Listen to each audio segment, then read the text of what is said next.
मल्हार राव होलकर मराठा योद्धाओं में एक अग्रणी नाम है।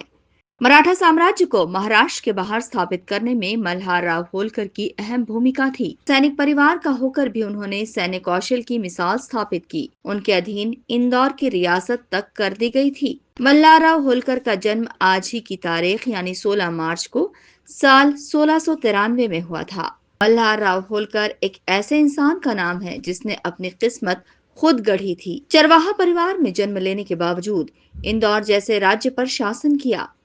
महाराष्ट्र के पुणे जिले में होल गांव में जन्मे मल्हार राव होलकर बड़े होने पर मल्हार राव खानदेश के सरदार कदम बांदे के संपर्क में आए और किराए के एक सैनिक के रूप में खुद की सेवाएं देने लगे। साल 1721 में वो बाजीराव पेशवा की सेना का हिस्सा बन गए।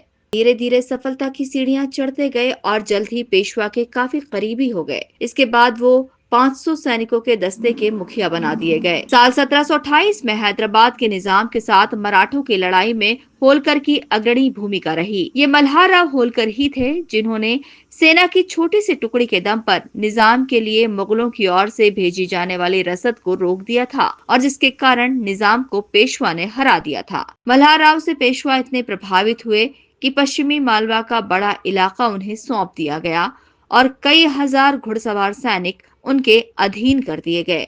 दिल्ली में 1737 में हुई जंग से लेकर 1738 में निजाम को भोपाल में हराने तक में मल्हार राव का पूरा योगदान था। उन्होंने पुर्तगालियों के खिलाफ हुई लड़ाइयां भी जीती और साल 1748 आते आते मालवा में मल्हार राव होलकर की स्थिति बेहद मजबूत हो चुकी थी।